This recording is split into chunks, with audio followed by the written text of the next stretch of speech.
GM. Welcome to Web3 Academy, your one trusted source to capitalize on the next big phase of the internet. Don't get caught in the hype cycle. I'm Jaybird, and I believe that DeSci is going to change the world. That's why I'm carving a path for doers to confidently build and invest in Web3. Welcome back to another episode, everybody. Very excited for this one. Today, we have with us Erin Dahl from AthenaDAO here to talk about real use cases for blockchain that are going to change the world, specifically women's health. This is an incredible story. Really, there's two parts of this episode that we break down today. First, we talk about Erin getting into Web3 and how she did it, how she found her community, and also a true story about some struggles she had when she first entered the space and worked with some not so great actors. And that's a challenge that I think a lot of people face when you enter Web3. We're a very new industry with a lot of startups, with a lot of new founders who are really trying to figure it out. And there can be a false start that a lot of new people face. And Erin talks so honestly about what that was like and what it was like to go back to her Web2 job after her false start in Web3, and then what brought her back in. Also, in the second part of this episode, really jump into AthenaDAO, which is the DAO where Erin is the comms and awareness lead, and their mission is to fund research for women's health, which is one of the most underfunded and under-researched sectors within health globally. And women represent 50% of our population. And here's an example of a DAO that has just done a token raise and raised over $300,000 that is using NFTs to manage IP and patents, which is using NFT tech in a new way to ensure that the funding that they have goes to the people that need it most, that aren't getting the funding that they currently need, and also a DAO that is being governed by a community who has an opportunity to vote on which direction this funding goes in because of what they believe in, rather than the current model of centralized science. DeSci is all decentralized science. Well, in our current model of centralized science, which is what AthenaDAO is competing against, in centralized science, it's all closed walls and profit-driven.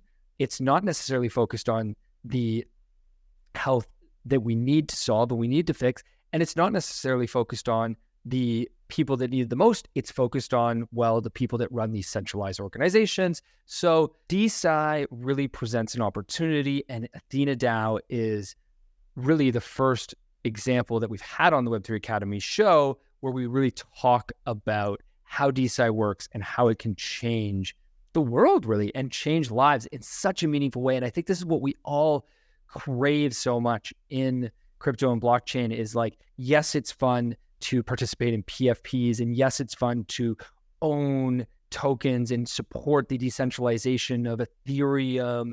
And these are all amazing things, but we're all still waiting for those like use cases that are going to change the world. And I think that they're here and they're coming, and AthenaDAO in today's episode is a perfect example of that.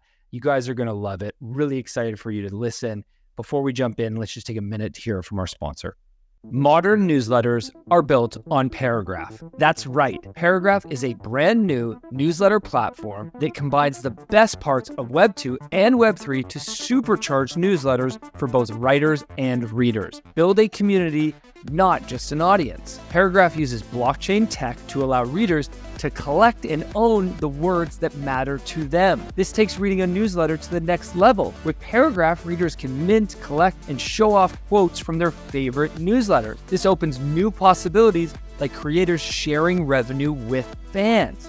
I also love their new feature, Paragraph AI. This integrates GPT-4 natively in Paragraph to create, edit, and improve your writing effortlessly with one click. And guess what? We at Web3 Academy are on board and have already moved our content over to Paragraph. We believe this is the future of newsletters because of the profound engagement it creates between creators and fans. So Whether you're a creator, writer, or an avid reader, it's time to check out Paragraph and capitalize on the opportunity of being early. GM, Erin, welcome to Web3 Academy. Great to be here. Thanks, Jay. I'm really excited for this conversation, not only to talk about the projects that you're actively working on, AthenaDAO, your experience in SheFi, so much that we're going to get into, but we want to start this conversation more focused on you and your journey and your experience in crypto and Web3. And the reason I'm excited to talk about it is because you and I jammed out a few weeks ago, and you just really resonated with a story that I hear a lot of people have of the challenges of getting into crypto because it's new tech and because of the way teams are built and the way things move and operate.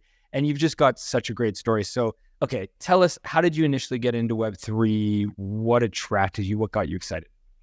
For sure. It's probably a not so uncommon story, but it was my husband. He studied political science and economics. And so he was just really interested in cryptocurrency and Ethereum and smart contracts and kind of what they could do to solve some of the kind of larger issues we see in those systems. And then kind of when DeFi came around and DAOs, he really just dove down that rabbit hole. So I kind of learned a bit about the space through osmosis, more or less, for a while. But at the end of the day, to be honest with you, I'm not a finance person. Like trading just it's not what gets me going at the end of the day. So, you tell me about it, I'm like, that's great, babe. Like, go do your thing. Love this for you. But it wasn't something that I really felt kind of a particular affinity to.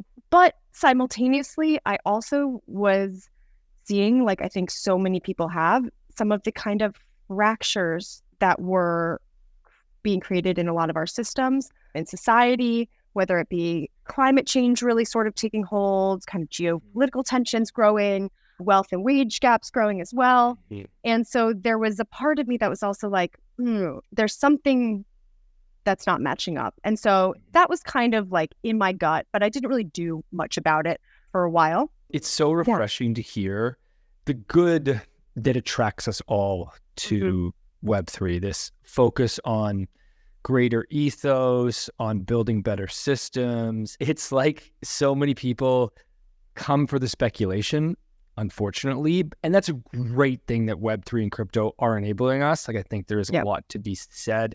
Unfortunately, speculation has led to a lot of people losing money, but it's also a great thing that will bring a lot of people into the space. But if you come for that, it's like you stay for so much more than that. And I love hearing that you came for sort of this like bigger mission of just like making the world a better place, which, I mean, kudos, deep out. Yeah, thank you. It's super lofty, but it really was that. I'm not particularly the traditional early adopter of new tech. I tend to be a little bit skeptical, if anything, believe in its power, but I'm also like, hold up, let's see what kind of the tangential effects of this could be. Again, not a finance person. Like, there's a lot of the things that I do think brought most people in maybe just don't really resonate for me.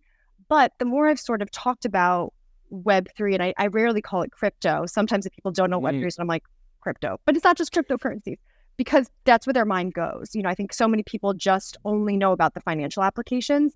And when I really realized just how much more there was to it, and once you kind of, I think, get the tools that are in the toolbox, it allows you to have so many ideas of what you could build or how you could rebuild with these tools. And that's just something that's so exciting for me, and something that I think we as a people are really ripe for. And I think a lot of people are frustrated by the Twitter. Oh my gosh, big time. Yeah. The planet is spiraling in a dangerous direction, and hopefully we can fix it. I don't know. We don't need to go too deep down that conversation right now.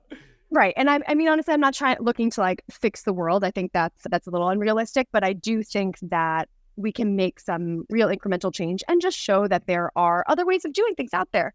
We forget sometimes that as a people, we have a history of rebuilding systems that weren't working. So this is nothing new in that regard. It's just the way we're doing it and how we do it and why we do it that can be a little bit different and hopefully a little more adapted to where we're headed. Yeah. And I think the exciting thing, and this is what I think a lot of people are missing right now, we all talk about the onboarding of, 1 billion people onto crypto, on-chain, Web3. And I don't exactly know where it's going to come from. I don't know when it's going to come. I think it's coming sooner rather than later because I do think tech is exponential. What most people don't realize is there is going to be a big wave of people that come for reasons like you. Once it's possible to interact in Web3 with more friendly UX in more simple ways. So I think, there's going to be massive opportunities. It's just those things aren't getting a lot of attention yet. We have wonderful communities and DAOs that are all focused on great for good causes, but they're small because they're not friend tech and they don't make you a whole bunch of money, right? Absolutely. And I mean, at the end of the day, traditional media is in a tough spot. They need to sell papers and get clicks. And unfortunately, we see it all the time. The feel-good stories aren't what make the news, right? It's, oh my God, crypto's a scam. Oh my God, NFTs have no utility or value. Those kind of things are what make people click on stuff. And so I think there is some real coordinated effort that we need to be able to tell the good stories and be able to kind of come together as a space and showcase what we can do for people at the end of the day, because that is, to me, the thing that will get people on board. It's not even the prospect of making a lot of money, I don't think. I mean, I think that for certain people that resonates, but there's also a lot of fear that kind of comes from that, a lot of uncertainty, because there has been this narrative that's been pushed for years now. But if you can solve their problems, their tangible problems, their day-to-day problems, then we're on to something. Imagine you could participate in funding women's health and helping with the research to further women's health. Wouldn't that be amazing? I'm just going to tease that. Don't say anything yet, Erin. Don't say anything. We're going to get there later in the episode. Okay, your journey though, that's where you are now in your Web3 journey. But go back a few years. So your partner, interested in DeFi, you're seeing it from a distance, catching up through osmosis. How do you make your first leap? What team did you join? How did you get into the space? Yes. So I, again, kind of like lurked for a while. Like I think a lot of people do, was sort of keeping a little bit of tabs, but nothing too in-depth at all, to be honest. But then my partner was also working for a few DAOs, a few different protocols. And he was like, hey, girl, they really need people who understand comms and kind of how to talk to people. And then they really need some women, please, for the love of God. Like, it's really just a very homogenous group here. We need to widen this a little bit. It would just really benefit everybody involved. So I was like, okay, I mean, I can do this. I think I'm confident enough that my skills transfer to a degree. I'll certainly have a little bit of a tech learning curve, but was very confident that I could do it. And I was pretty surprised how it was received. It was almost exclusively like comms. I don't think we need that. No joke. Everyone was like, don't see the value, don't see the interest. I think we're good. I'm like, okay, really interesting, because your stuff makes no sense, but okay, fine. And then there was even kind of, what about the community side? I'm generally pretty confident in talking to people in ways that are meaningful to them, making things clear, etc. They're kind of like, you degen? If not interested.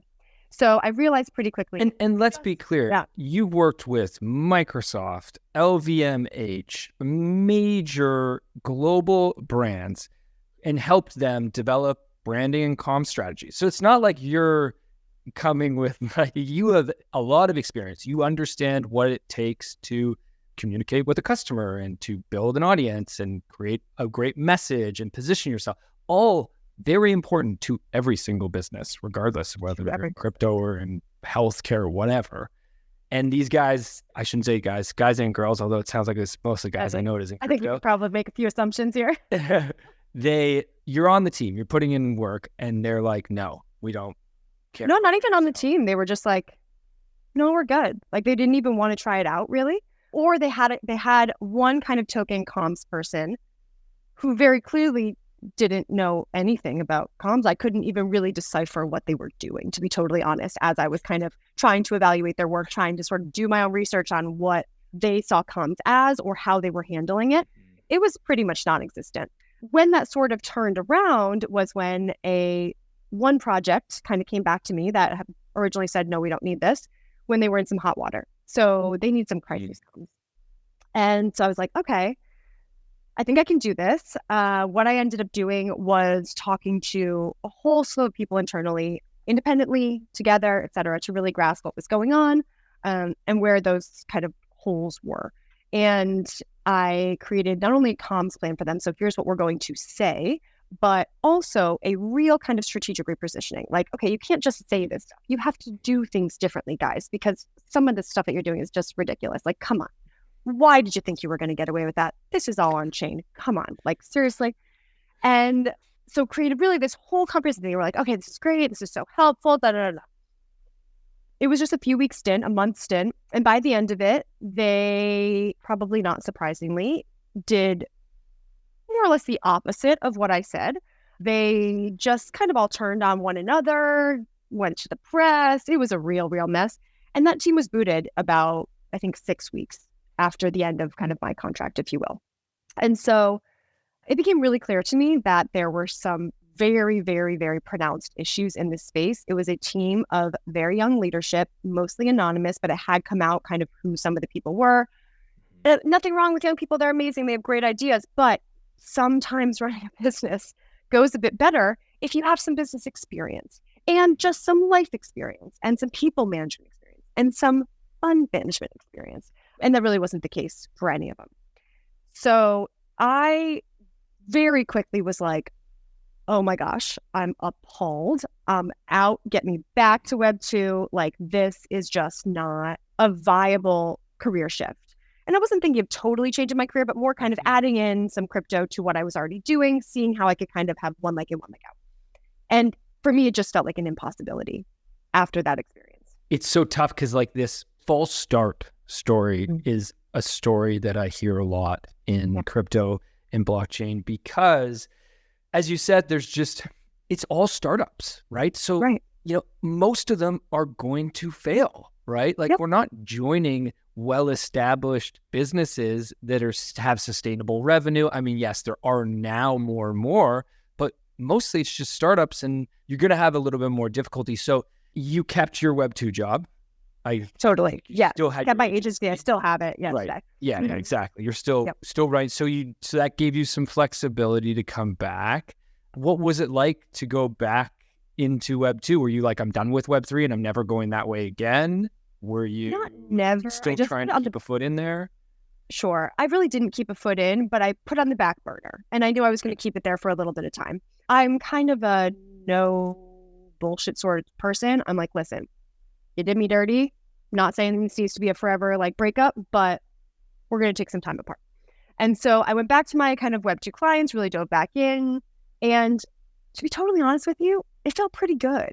Like I knew on one hand that it wasn't the most maybe innovative work or the fastest paced, most exciting environment, because again, working with big, more traditional clients, of course, there's some sacrifice on those fronts. But frankly, at least it wasn't the dumpster fire that I had just witnessed. I was like, I will take a little bit of professionalism and a little bit of experience for a little while because these people are not ready for me and they're not ready for people who are not one of them. And I got that so clearly. And I mean, I guess I would say there was some silver lining though. It illuminated really a lot of the pitfalls that we still continue to see in Web3 today, certainly to a lesser scale, I would say. Things have matured. But, we see kind of the potential problems with building in an echo chamber, having just a very homogenous, very small group of people at the end of the day, all just parroting back to each other what each other want to hear. The shared reality building environment, I believe, is a lot of what has been problematic about Web 2. It is inherently when you have a few people trying to build for the many, there's only so well they can do that. You need a diversity of opinions, diversity of backgrounds. I think diversity sometimes gets this like woo-woo treatment, but at the end of the day, you just need representation. Otherwise, how could you possibly understand what other people want and need and how they understand things and how they believe? So at the very least, I was like, all right, I see that there are some real gaps here, some real issues. I'm also confident that once this does mature, because I really still believe very deeply in the tech and what it could empower, I was like, I'll come back maybe when they're ready for me. We'll see. Okay. So what did get you back? We know now that you did come back. That's why I did come back. The show. So what got you back? Yeah, for sure. I think it's twofold. On one hand, on a really kind of personal level, I think since that the world has gone to a little more shit, I think it's even more apparent. Excuse my language, but yeah, you can swear on the show. It's fine. Okay, cool. I was just feeling a little unfulfilled and a little disillusioned with life. Honestly, again, if I'm being really blunt here, I was waking up a lot of days and being like, I kind of feel like life on planet Earth sucks. Like, not to say there's not good. There absolutely is. I'm able to recognize that. But it just felt so much harder than it had to be. And like that was just getting worse. Whether it's it's just a series of crises. It felt like, these student loan crises, the climate crisis, like addiction, housing, water. There's so many. You're like, God damn. And then simultaneously, we're also seeing all these super hierarchical corporations, the ultra wealthy, sucking out all of the value from all of our existing institutions and leaving nothing for the people. So I think that was really kind of boiling up in me in a really big way. And I felt compelled to do something about it. So my first gut reaction was not actually Web3. I was like, okay, I'm going to start a kind of consultancy, think tank, like launch pad for systems redesign, sustainable systems redesign. Started pitching it to a few friends, and a very smart one was like, hey, Erin, who's going to pay for that? And I was like, oh, shit. All the people who would maybe give me money are profiting from our current systems largely. So that's going to be a real uphill battle. And also doing this myself, like it was just a real pipe dream that didn't have maybe a lot of realism or pragmatism in it. So I kind of left that by the wayside. And then my insistent husband came back and was like, okay, so it's kind of DeFi, but hear me out. SheFi. And I was like, skeptical. I was like, all right, let me check it out. I guess I could maybe go back into like the DeFi sphere.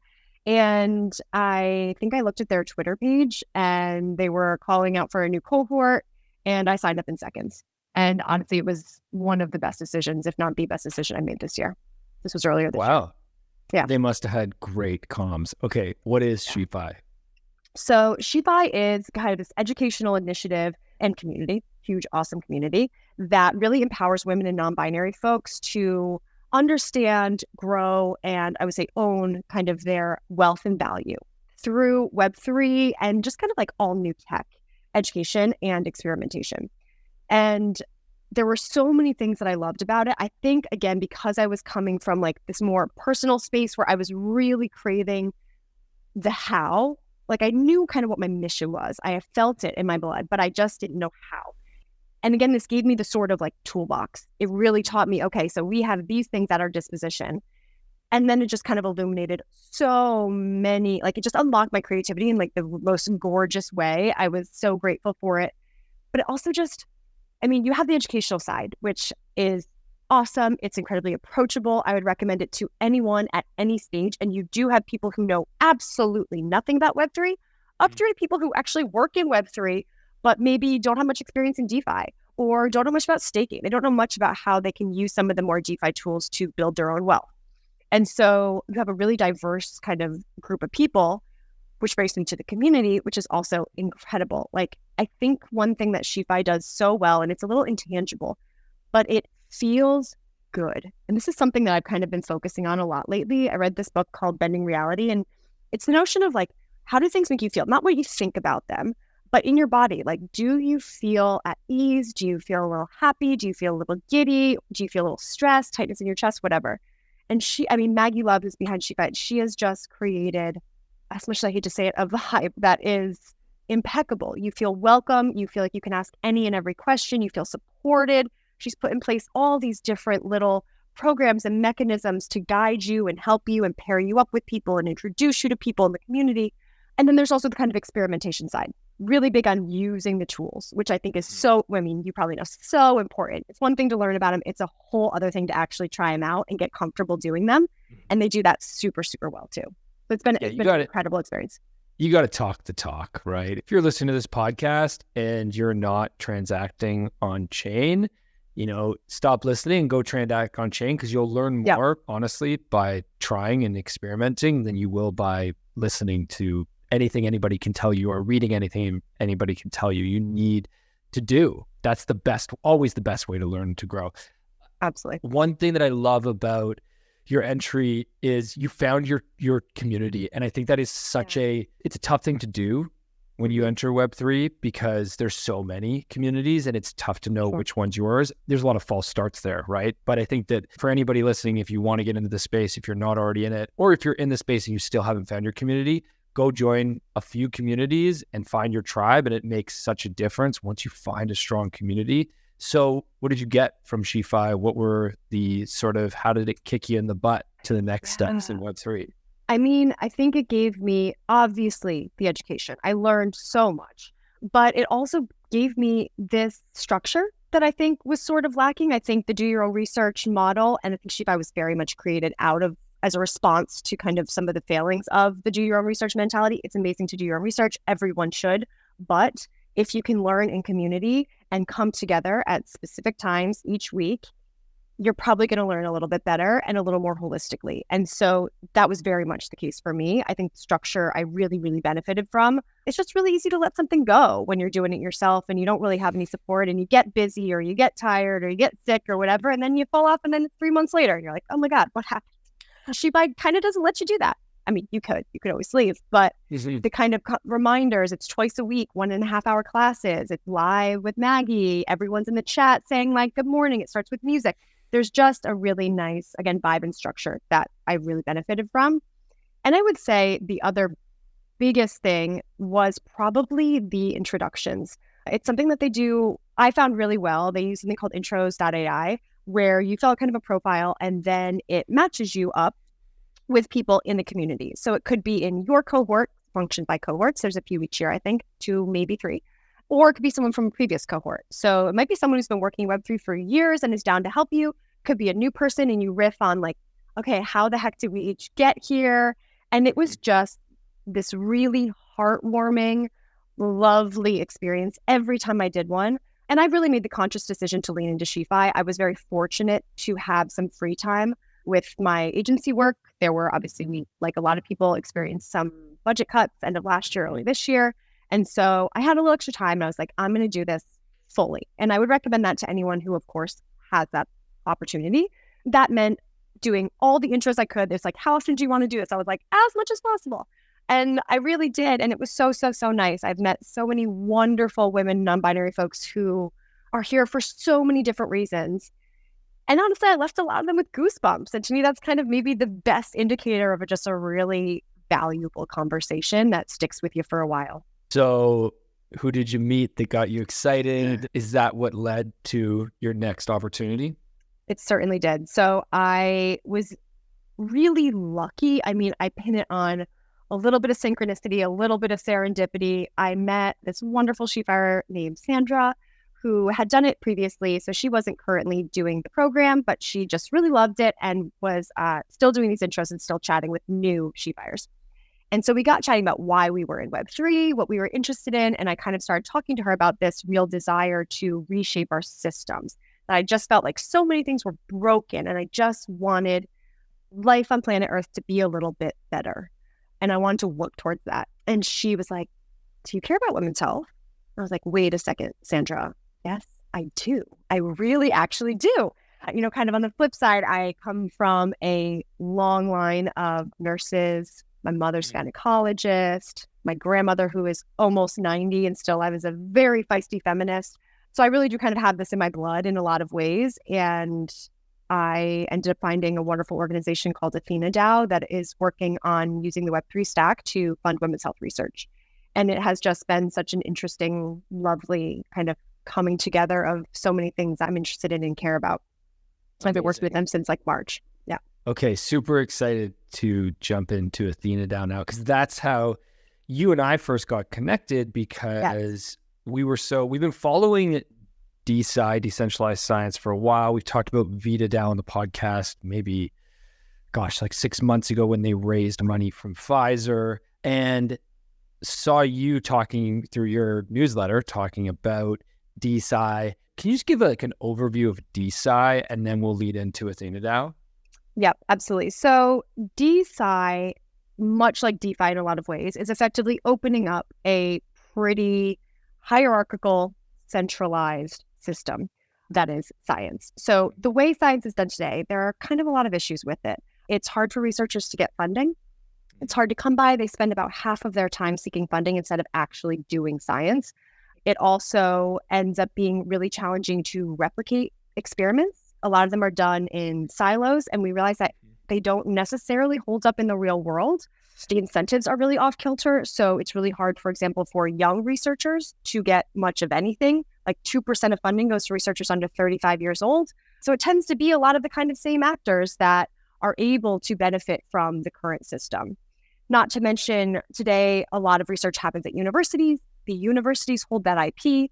And while I have a great reverence for our higher education institutions, at the end of the day, they might not necessarily be the best stewards of that intellectual property. I could go on and on, but there are just kind of a lot of these sort of inefficiencies. And it's funny because it's not like the experiment themselves. So I think maybe there could be a misconception of like, wait, we don't want to do science faster per se. We want it to be, pressure tested, whatever, but it's not the exact experiment. It's really all the things around it that really just don't have to be that hard and don't have to be that closed off. And DeSci is a movement to really kind of open this up, recalibrate the system. And something I find really fascinating about it is that it ends up plugging in really nicely, or at least so far is plugging in really nicely to the existing actors. So you see some, like the researchers are chomping at the bit. They're super excited. For AthenaDAO, for example, in our first call for researchers who wanted funding, we got submissions from Cambridge, from Harvard, from some of the world's most renowned research institutions. And those people could not get funding that they needed to do research that they believed to be very compelling. Wow. Yep. Crazy, Winning. Right? That's a W. That is awesome. Yes. And then we also have, you mentioned Pfizer with BetaDAO. Big Pharma, for example, they're like, hey guys, we have trouble doing proper moonshot research. They have shareholders, they have certain systems in place that make it a little bit harder to really take these early stage gambles, but they're really interested in licensing the IP because then they could do the drug development and the drug discovery, which, let's be honest, at least certainly for now, like a DAO is not going to do that. That is a very intricate, very specific infrastructure system that you need to have access to that we simply do not. So plugging into them. And then you can also imagine, for example, having the people, because that's kind of the idea of a DAO, right? That it's community owned, community governed, the people being able to make decisions about how medicines or how this IP is licensed. What if insulin were owned by the people? Could we perhaps have it be much more cost effective and much more approachable for diabetics who absolutely need access to it or they die? So to me, it just makes so much sense. We can do better research, more diverse research, more moonshot research, which is a real issue as well, that properly drives scientific innovation forward, which really hasn't been the case in the last handful of decades. It's stagnated quite a bit. Yeah, so the thing that really got me on DeSci was somebody was pointing out to me the challenges with doing research on very specialized diseases that only have a very small number of people globally that struggle and suffer from those diseases. Well, the pharma companies, it's not worth it for them to go create that drug and do that research because it's just not enough scale. So if you have DeSci, you can have a bunch of people self-fund research, and who would care more about research than the person who's struggling with the disease, right? Nobody. So they're so committed. They care so much. And now they can self-fund it, and they can use blockchain to govern it, to make it open source, to bring it on chain so it's immutable, so it can be shared across. It's just anybody out there who gets constant. I think we all struggle sometimes with the oh, what's the real use case for crypto? And obviously I could tell you a million of them, but DeSci is one that never gets told, and it is an amazing example. To me, I'm certainly a little bit biased, but I think it is the probably best use case that we have because it's such a tangible issue. It's something that, I'm American, so the healthcare system in the US obviously is flawed. A lot of people are aware of this, but they just don't feel like they have another option. And I really believe, if we kind of zoom out this kind of macro narrative of crypto or of Web3 or of blockchain, whatever you want, that's where we need to put our interest and our voices is how can we solve real problems that people experience in their day-to-day lives? And health is huge. It's huge. And as you said, the kind of patients being able to fund the research themselves, to have a hand in it, to govern it, to make decisions around it. It's incredible. You can imagine one of the great kind of examples is rare diseases. As you said, these people are kind of begging for any semblance of research or solution, even if it's a little bit risky, because it's truly that or very swift death. And there's just not that many focusing on it. Funny, my sister actually does medical comms too. It really runs in the family. And she did a lot around rare diseases with patient groups. It was excruciating for her. She just saw the helplessness and the frustration and almost anger that came out. They're like, how is this our reality? And how can we not do better by my 4-year-old who is probably not going to make it, to be really transparent. So it's pretty incredible. Yeah, we can do some really amazing things. And it just brings together all these stakeholders. At the end of the day, almost like it's a fund, it's a research institute, it's a community, it's all these things in one place. You can imagine if you go into like AthenaDAO's Discord, you'll find researchers, scientists, practitioners, patients, advocates. I mean, the whole gamut. And people are just chatting. They'll show up and be like, hey, have you found any research on like X, Y, and Z? We'll have a research topic and be like, so here's what we've got. And then they're like, oh, what does that mean? Can you like translate that a little for me? And then they do. And it's just this lovely discourse that makes science more comprehensible and more open and more participative in a way that I find really beautiful and also probably very, very successful. I hope. It's such a common theme that I think you find when you enter Web3. It's like this concept of open source permeates everything we do. Like we all believe that everything should just be open source. And I'm not just talking about code when I say that, right? Like I'm talking about research. There's so much more of a willingness to share and to build together, WebMe to use like we're all going to make it and we all can make it. Okay, so I want to come back to AthenaDAO. So you're in SheFi, you have this great intro, you meet founder of AthenaDAO, women's health, DeSci. I mean, all these things are coming together. It's amazing how this all happens, right? Truly amazing. What you were meant to do, it sounds like, is where this is going. I kind of think so, honestly. I mean, it's funny.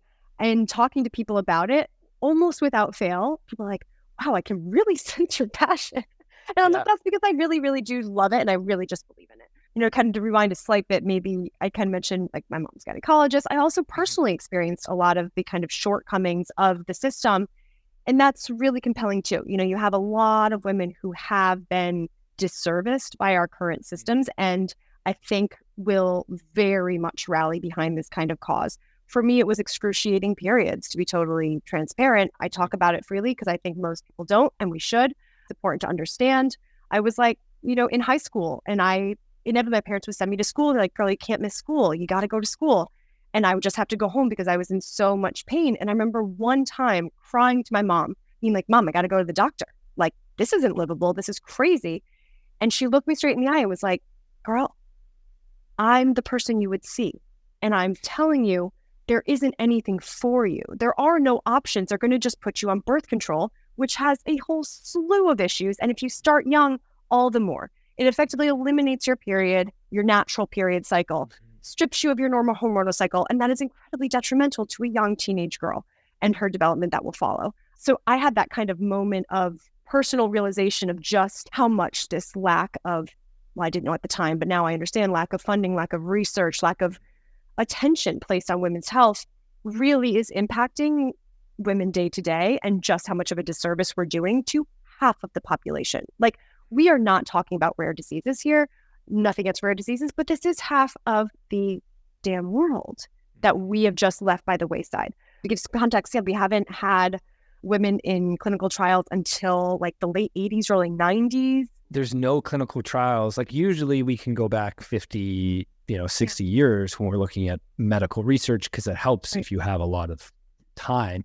And there's nothing for women before what, 90s, 80s? Yeah, approximately. Women were effectively believed to be, and I'm not even joking here, little men. They were like, they're just littler. So if you just give them a littler dosage, it's going to be fine. Spoiler, not really how it worked. We have a little bit different organ structure, a little bit different hormonal structure. And so we realized, now, for example, like heart meds are a really kind of classic example. They are excruciating for most women. They just don't work particularly well because they're usually heavily overdosed or misdosed, let's say, for the average woman. And so we have yet this real lack of information, lack of data, and actually a lot of people who fund biotech and are interested in funding biotech cite this lack of research and lack of data as part of why they are hesitant to fund it, because we just don't have the numbers behind it. And so that's really why AthenaDAO focuses largely on the research bit. It's very purposely science first, because a lot of what we see, which are wonderful and helpful, but we have like these trackers, these sort of like monitoring solutions for women, but we don't have anything to actually treat the condition or treat the symptoms or treat whatever they're experiencing. And this can go from everything to proper just period pain that can be really debilitating, through to conditions like endometriosis, PCOS. They touch on average 1 in 9, 1 in 10 women. And they take, I think for endo, it's like 7 years to diagnose on average, and with very painful procedures. Women are told constantly it's just period pain. Being a woman is painful, effectively. That's also been a narrative that's been pushed for a very long time. Can trace it back far. And yeah, it's just we realize that that's not the case. Menopause, ovarian aging, our ovaries effectively die in us much younger than the rest of our bodies. We don't know why fertility is decreasing globally. That might be an interesting thing to invest money in. So that's really where AthenaDAO comes in. It's kind of this, all right, we need to get the research, we need to get those numbers, we need to get that science-backed information so that we can then enable the rest of the ecosystem to develop in a way that's actually serving women. And I would say the last kind of thing on that, what's fascinating, and this is something that the founder of AthenaDAO, Laura, mentions or has mentioned quite a lot recently, is this notion of like girl economy. We kind of saw this come up this summer. It's a little playful, but at the end of the day, the takeaway is if you make things that work for women, they will spend money on them. And we are living in a time where women have money. Women are working. It's different than it was 40, 50, 60 years ago. So we're coming into an era where I think we will start to see many more solutions that are actually addressing women's realities, the gaps that they see, and providing real solutions that, again, really focus on the root cause instead of just like, hey, here's some ibuprofen, go lay down, because it doesn't work. Okay, wow. Very, very, very sobering. Like these are sobering stats, and it's, super important to discuss. And I get so excited about these conversations because so much right now in blockchain Web3 is still at the infrastructure layer. Like we don't have enough real use case, like really impacting lives. So, okay, whereas a lot of this is, okay, AthenaDAO's mission is to impact women's health, but we're early in AthenaDAO's journey. Tell us where you guys are at right now and just give us a little bit of, the lay of what's to come. Sure, absolutely. So AthenaDAO functions in a cohort model. So we have cohorts that mean that we effectively laser focus in on a specific research area. Unlike some of the other bio-DAOs we see, like, for example, a PsyDAO that's working on psychedelics or ValleyDAO that's working on synthetic biology, women's health is so vast. And so we privilege this sort of cohort-based focused model, and it's working quite well so far. The initial 2 cohorts are reproductive health focused. So the first one was ovarian aging, which means, as I mentioned, our ovaries are aging much faster than the rest of our bodies. We go through menopause, which puts us at risk for a lot of other diseases. It's not just hot flashes and, memory loss and brain fog and the classic symptoms, which are still awful. Which are serious too. Super serious too. Menopause, I think alone in the US is estimated to cost the economy like $26 billion or something absurd. And we spend almost nothing per patient on it. It's just insane. So there's a real economic interest in this as well. It's not just a moralistic concern. So we focus on that first.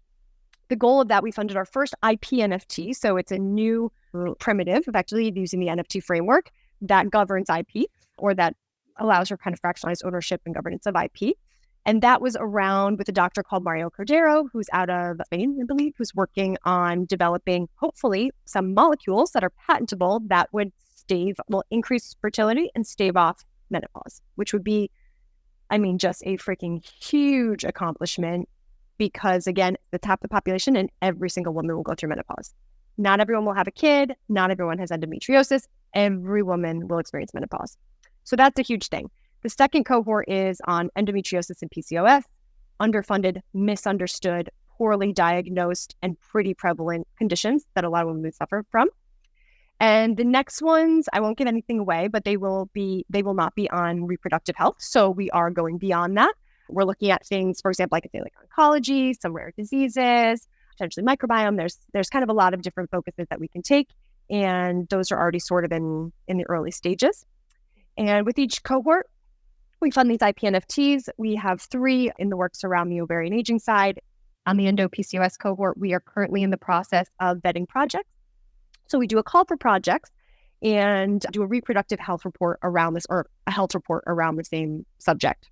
In this case, it was a reproductive health report, focusing on where we're at, what's the landscape. And it's amazing because it's really qualitative information. And then we do a call for research submissions. And so we just closed that earlier this month for endo and PCOS. And that will then go through our deal flow working group. So that means we have a lot of highly qualified, very intelligent science people who will be vetting all these projects, making sure they're what we call translational, because a lot of research isn't necessarily something that will go on to become a solution for people. And that's what we're really after. So they kind of evaluate all the projects, and then they'll go up to governance. They'll go to the DAO. Anyone who holds a token will be able to vote on which of these all very promising research projects they might want to see funded. And then we fund the research, and then we also have the opportunity to continue funding it. If it produces really positive results, we can keep that chain going. And if not, we can move on to something else. The goal, I would say, for the DAO is certainly, of course, to see something through from early stage research through to therapeutic. That would be really incredible and very much where we're headed. Wow. Incredible. Yeah. It's amazing. I think what's so fascinating to me is you're an example, AthenaDAO is an example of an organization that is using blockchain at many different phases or steps of your business, right? Mm-hmm. And I think that's one thing, that a lot of businesses or a lot of people that are trying to understand blockchain get really siloed on like one thing, like, oh, it's a form of money and that's all it's going to be. But you're showing, just the way that you are using NFTs to manage IP and fund research through that is like, that alone is such a big piece of what you're building. And so it's so cool to see how you're integrating blockchain at so many different levels. Absolutely. Yeah. Really just kind of looking at the issues with the current landscape and then seeing how we can solve for them using, again, the stack that exists. I think that's cool too. You were talking earlier a little bit about how a lot of things are still at infrastructure level, which is, of course, so important, such critical work. But I think it's also really wonderful that we are able to take what already exists and use it now, today, to actually do something that, again, will hopefully improve lives soon, or relatively soon. Yeah. Okay. I want to talk about your token raise. You just did a token raise. Tell us, how did it go? Yep. It went super well. We are very much in a bear market, so we're really, really happy and proud that it was successful. We were aiming to raise $250K. We raised 126% of that. Wow. Approximately. Congrats. Yeah. Thank you. In a bear. Like, that's huge. In a bear for women's health, which it comes from a lot of more traditional crypto people, and that's who's in the space currently. And so I think that is a pretty commendable feat. But one of the other kind of things that was wonderful about it was the way that the participation happened. So we ended up seeing, I think it was 87 of our around 110 bids were under $1,000. And so that was a real signal to us that we had a community that was engaged and really believed in the project, but also that hopefully these tokens were going to the hands of actual community members, of people who want to be able to have a hand in kind of shaping the future of women's health, and not just, kind of bigger ticket, more big wig style checks. So that was pretty heartwarming and a really lovely, again, signal that we're on the right track. Something else that we did with the token raise that I think was really fascinating is, and I think that DeSci does pretty well, we're getting even better with time, but is understanding that we're speaking to a wider audience. So doing something like bidding on a token auction is not necessarily an easy or understandable or comfortable experience. I think even if you have transacted on chain. And so we understood that early.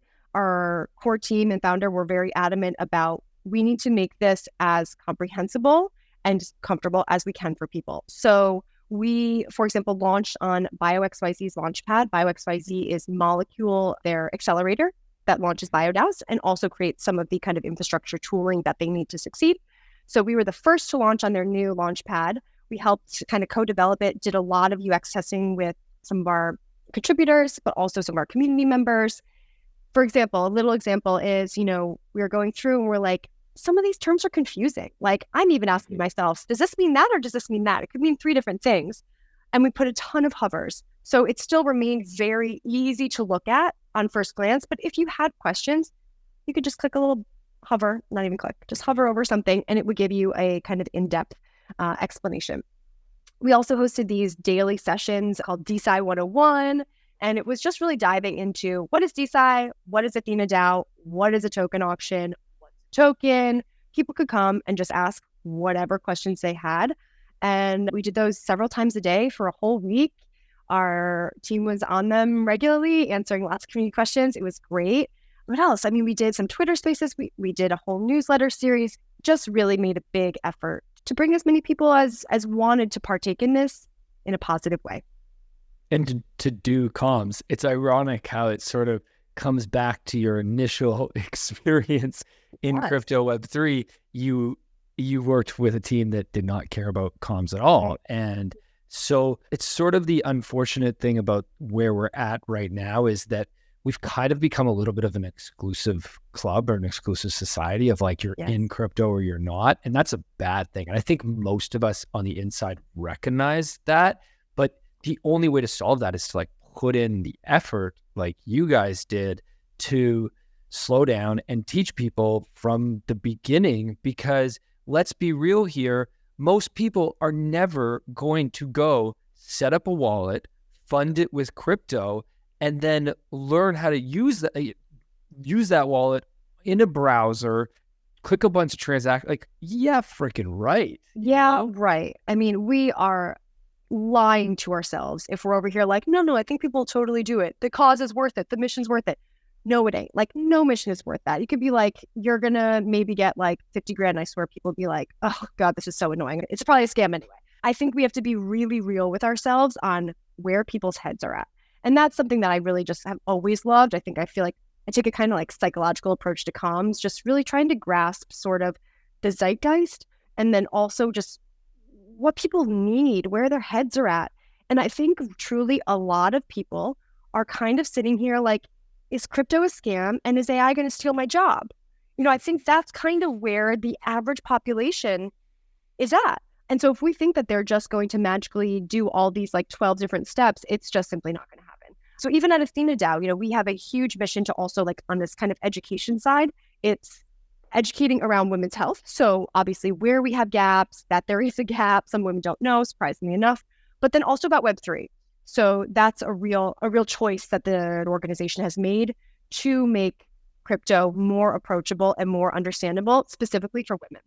So it's something we're really excited about. I'm personally really excited about because, again, I think for women especially, this is the type of project that might just bring them in, that might just hook them, be like, oh, wait, I might be able to navigate my period better. I might be able to navigate infertility better. I might learn actually what freezing my eggs means and how likely it is to succeed or how much it costs, just get this really tangible understanding of their realities and their bodies with crypto effectively. I think that is just such an incredible kind of use case, as we were saying.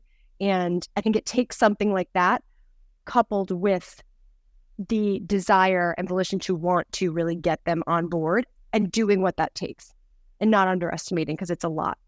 And get some people who aren't in crypto, because again, if you know how to use a wallet and you've done this before, you're not going to be able to spot the jargon. You're not going to realize that coming onto a Discord and seeing 75 GMs is going to seem super weird.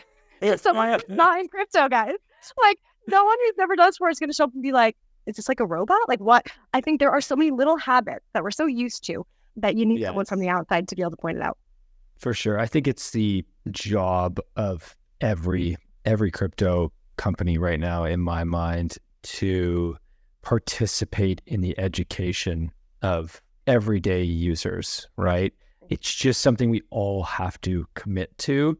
And it's ironic that we want this like open source club, but as a result of really this incredible culture that we've created, which like it's tough to deny the impact of culture. It's amazing the culture created. Like GM alone is so meaningful. I say GM to people in my day-to-day life that aren't in crypto, and I'm like, oh, sorry, I know you don't know what that means. Hey, how are you? Good to see you. You're like, General Motors? What? Yeah, exactly.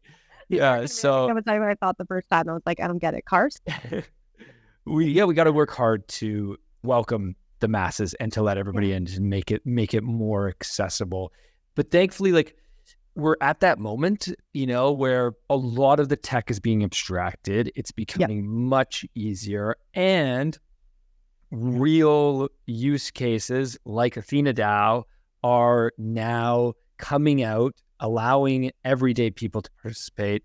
I think we're at a very exciting tipping point. I wish that everybody was talking about AthenaDAO and not FriendTech, and that your token raise got the 200 million TVLs that they got, but maybe you need some speculation somehow in your token, and you'll get there. Yeah, I mean, it'll come too. I mean, I think I'm confident that will come down the road.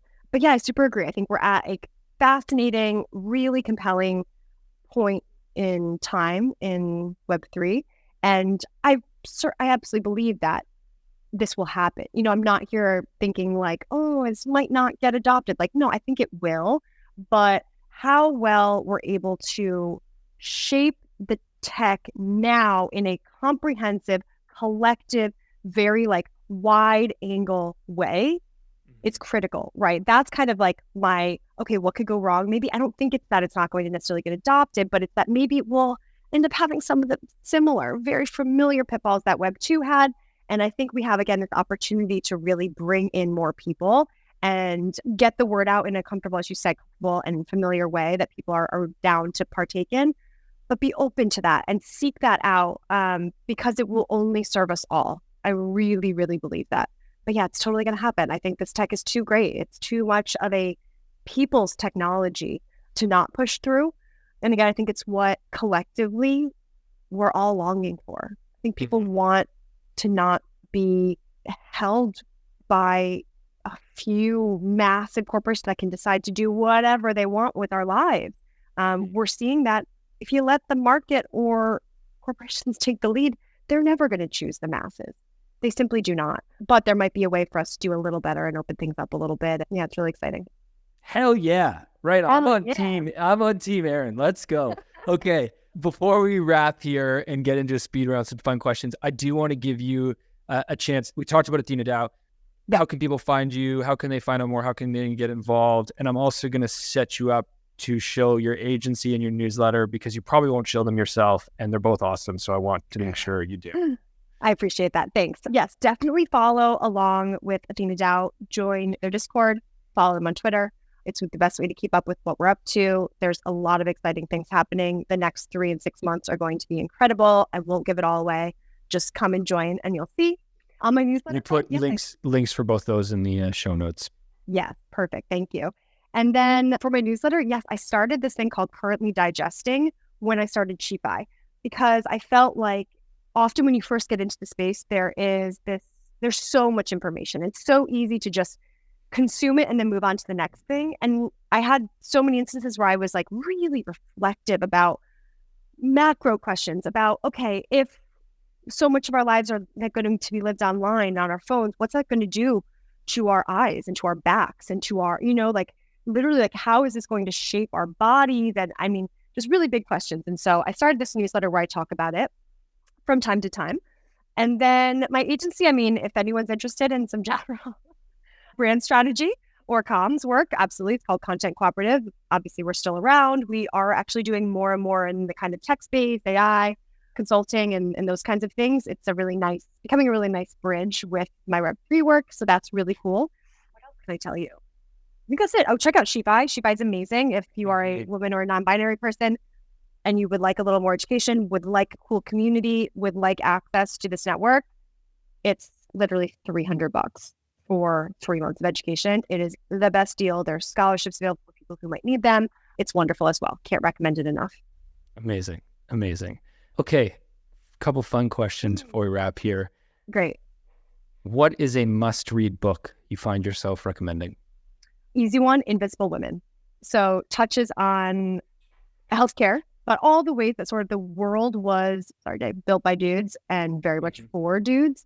Everything from healthcare through to like the seatbelts in cars.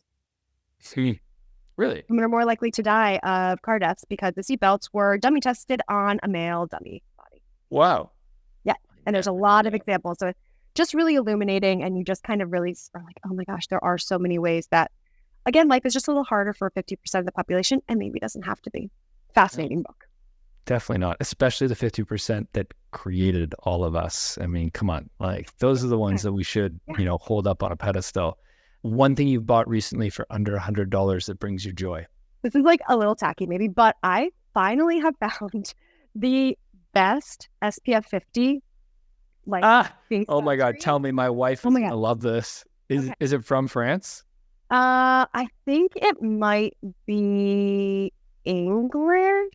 Okay. I got it on Cult Beauty, and I will send you the link after so you can put that in there if anyone wants it. But it's incredible. We'll put the link to SPF 50. That'll be a first that we've ever done in the show notes. Because also it's for men too, but SPF 50 is just like, it keeps your skin looking good for longer, but it's usually really cakey and really unpleasant. It just doesn't feel good on your skin, or it's really like white and pasty. This one's great, super light, illuminating, love it. And it's like $25. So I'm going to add in one more thing just because I'm so far. Wait, what's it called? What's it called? It's called, oh my God, I think I forget the name, but I'm going to look it up while I'm telling you my second thing. My second thing is Cheez-Its, because I'm in the US right now and I didn't know how much I missed freaking Cheez-Its, but I did. And I bought some Cheez-Its lately and I was like really pleased with it. I don't know if I've ever had a Cheez-It. I don't know if we have Cheez-Its in Canada. I eat a lot of not Cheetos, but like Cheezies, we call them in Canada, like similar. Okay. To Cheetos. Okay. But I don't like Cheez-It's more like a cracker, right? Like not a. Yes. It is more like a cracker. Okay, my French husband would kill me for saying this. It tastes like real cheese. He's like, no, it's not. That is such a lie. You don't know what real cheese is. But I don't know, they're just good. I find them like pretty addicting, and big fan. Last question. If you had a billboard that 1 billion people were going to see, what would you write on it? Honestly, I think I'd write like, life on planet Earth doesn't have to be this hard. And then just like a QR code or like a way that people could like call me. They're like, let's just talk about it, guys.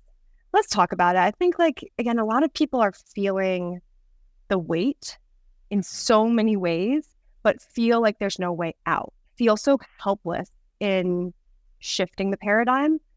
And it's also what I love so much about Web3 that I'm totally going to just like show Web3 to them in a really lovely way. But yeah, I think we finally have the prospect of a real paradigm shift. And I think that would be incredibly comforting to a massive number of people. And I think just giving them that hope, giving them that little tidbit of like, hey, PS, like, it doesn't have to be this way, guys. And you can really have a hand in making it a little bit better. Like, come along for the ride. Let's see what we can do. Wonderful. What a beautiful message. It always amazes me how many people on our show don't show crypto or Web3 or blockchain at all when we ask them that question. Like the most common, one of the most common answers to that question is be kind. Be kind. Oh. That's the most common answer. I mean, I love that too. It all comes back to there is this under layer of why we're all here in Web3, which is this belief in building better systems. And you said it doesn't have to be that hard. We can do better. Yeah. Erin, I love it. I thank you so much for the time today. Thanks for sharing. My pleasure. Really excited to follow AthenaDAO. Definitely will recommend SheFi to lots of people. Really appreciate your time. This has been wonderful. Thank you so much for having me on. I really love chatting with you too. Awesome. Thanks for listening, everybody. Have a great day. Thank you for listening to Web3 Academy, your one trusted source to capitalize on the next big phase of the internet. If you enjoyed this episode, please share it and subscribe or follow so that you don't miss the next one. While you're at it, there's a link in the description for our free newsletter where we provide timely and relevant Web3 insights so you can confidently build and invest in Web3. Make sure to subscribe today. One final note. This podcast is for educational purposes only, and nothing we say is financial advice. Crypto and Web3 are risky, and you should never invest more than you're willing to lose. Thank you, friends, and see you in the next one.